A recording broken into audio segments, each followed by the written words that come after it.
Mississippi's rural hospitals are struggling to keep their doors open, leaving many residents in small towns without easy access to critical health care. For many, this means driving long distances, sometimes hours, for basic or specialized care.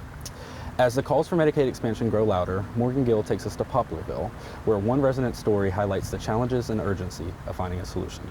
Jacinta Davis shares a struggle all too familiar to many in small communities: limited access to affordable health care. The constant travel for care from her home in Pearl River County weighs on her and her grandmother, Lisa Davis. It's a little bit of a drive, so if it's like a big emergency, then we're taking the risk taking that hour and a few minutes drive. Like, it's nothing here in Poplarville to take care of it. Jacinta says the risks are very real. Lisa was rushed to New Orleans for open heart surgery in August. Only days later, another emergency transport when Lisa suffered a stroke. The Davis family says these trips are their only choice to get in-depth care. We have a little hospital, but that's basically like a Band-Aid station. So like they would still send us to another hospital, whether it's Hattiesburg or New Orleans. Her story isn't unique. In Green and George communities, residents often drive 25 minutes or more to reach hospitals offering specialized services. Richard Dodrell is the administrator at Greene County Hospital. He tells us it boils down to which options hospitals can afford to provide.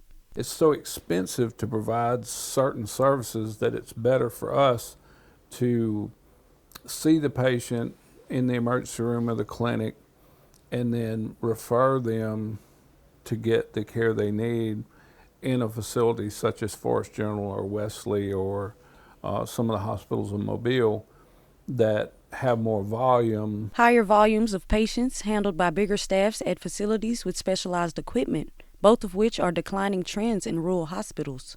We would get them stronger, get them better, and then send them home versus trying to do some of that stuff either on their own or with home health. And we were very, very successful with it. We had tremendous outcomes with our patients. The Davis family and others counting down the miles between home and health care are asking for Mississippi to find a better solution. I'm Morgan Gill, reporting for the Roy Howard Community Journalism Center.